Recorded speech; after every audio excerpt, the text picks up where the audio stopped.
hope you are all fine. You are all fine now? Okay. Now what? As usual, the revision session. So welcome back to the revision session. So which chapter? Ma'am, air and water we have finished, ma'am. Then after the air and water, the earth and the moon already before only because for the test I have sent. The same thing for annual examination revision also. So earth and moon also over. Then which is remaining now?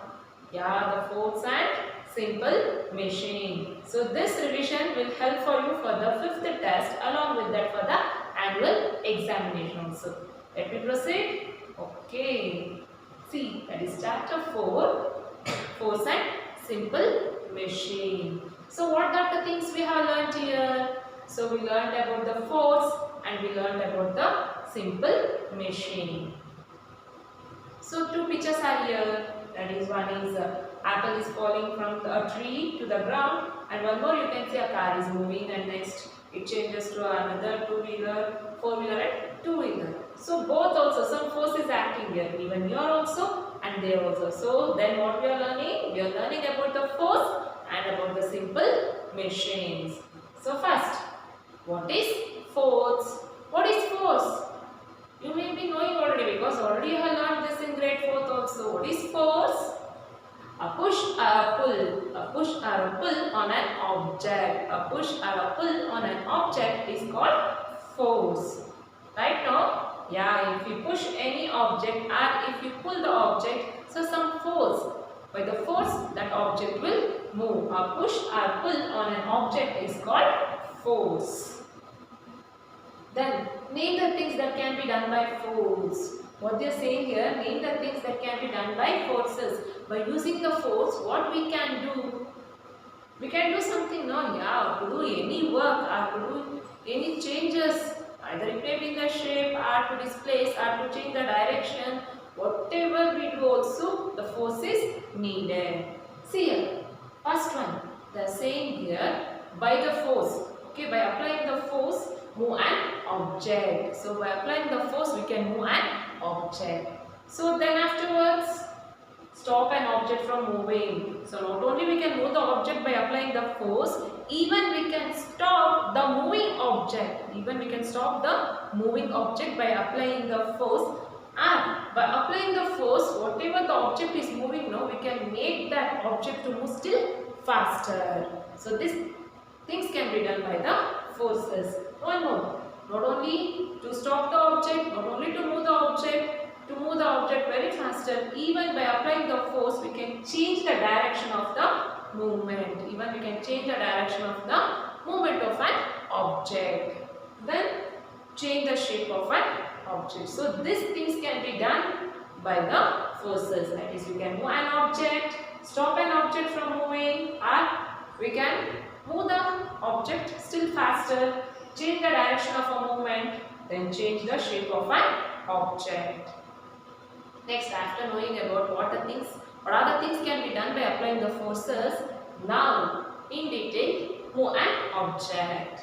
See, a force can make a stationary object move or make the moving object faster. What they are saying here, to move an object means when we apply the force, we can make a stationary. Stationary means the object which will be at a rest. So even that object also we can move by applying the force. Not only we can move the stationary object, so whichever the things will be already in the movement, so that objects also we can make them to move still faster. So pushing a trolley, example, pushing a trolley.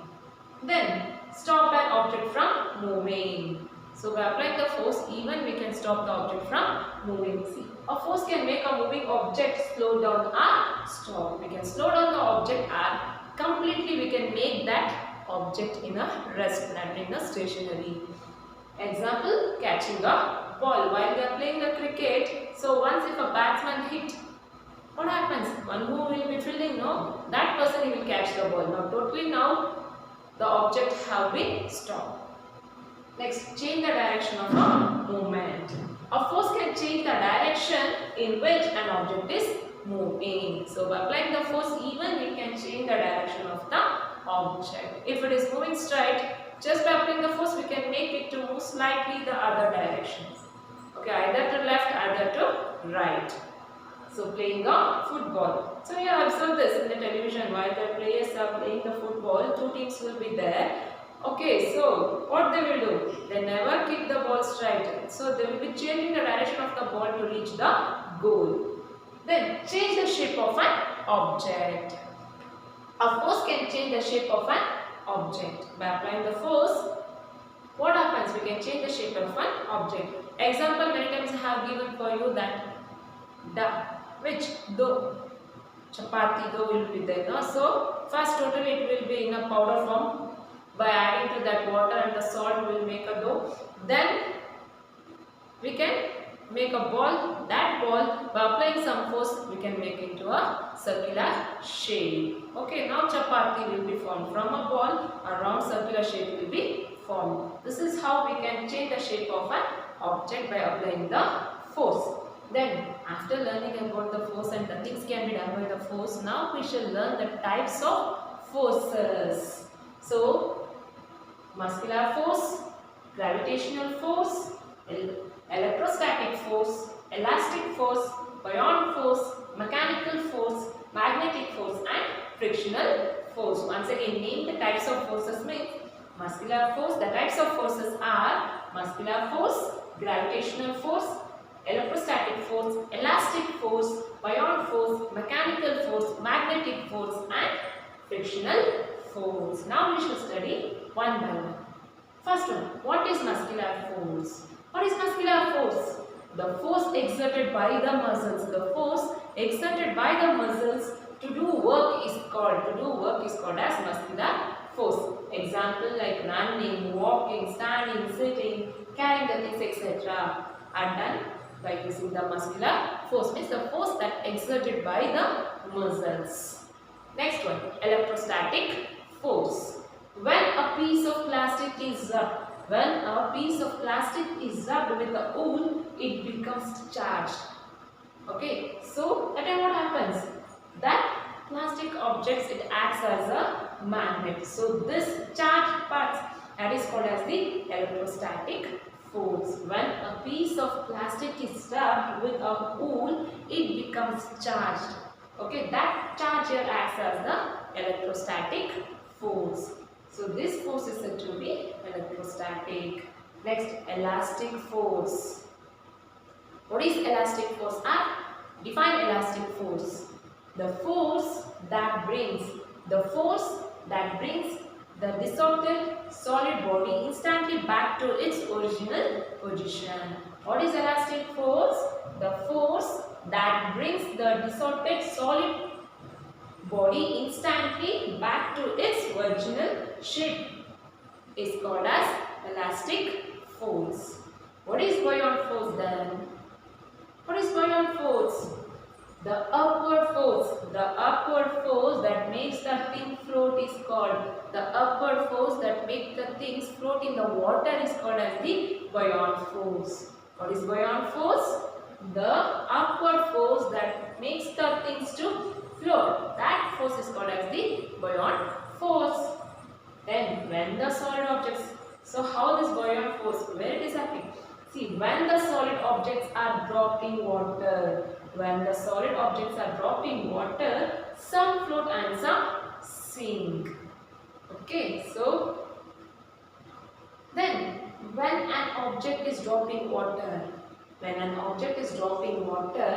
the water exerts a force. That force pushes the object in the upward direction. This force is called as the what? Buoyant force. Okay, see once again here, what is buoyant force? They are saying the upward force that makes the things to float is called as the buoyant force. And how they are taken the example here, the solid objects. When the solid objects are dropped, in the water, some of the solid objects they will float and some of the objects they will sink. Why this?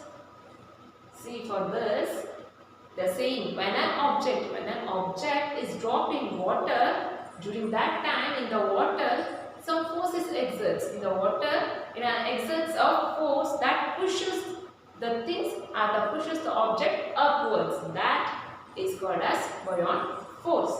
And this force is equal to the weight of the water that the object displaces. So this is called as Archimedes principle. Next one is, what is mechanical force? After knowing about the buoyant force, now what is mechanical force? The force exerted by the machine. The force exerted by the machine is called as the mechanical force. See, then they are saying here, mechanical forces are exerted. Mechanical forces are exerted when two surfaces come in contact. When two surfaces come in contact with each other. So, what is mechanical force? The force exerted by the machine is called as the mechanical force. And this mechanical force are exerted when two surfaces are coming in contact with each other. Then, what do you mean by magnetic force? Magnetic force is the pulling force. What they are saying here, magnetic force is the pulling force that magnets have on objects made of iron. Magnetic force is the pulling force that magnets have an object made of iron. So magnets have a space. So this magnets, they are having a space around them, and that space is called as the magnetic field. See, magnets have a space around them called a magnetic field. When an object is made of iron, comes within this field, it experiences a magnetic force. So what they are saying here, magnetic force means, a magnetic force is the pulling force that magnets have on objects made of iron. And around this magnet, see, magnets have a space. So this magnets, they have space around them. That space is called as the magnetic field. And they say, when the object is made of iron, when an object is made of an iron, they comes within this field, within this magnetic field, and that experiences the magnetic force. Next is the frictional force. The force that tries to stop. What they are saying here, the frictional force means the force that tries to stop the movement of an object across the surface is called as the frictional force.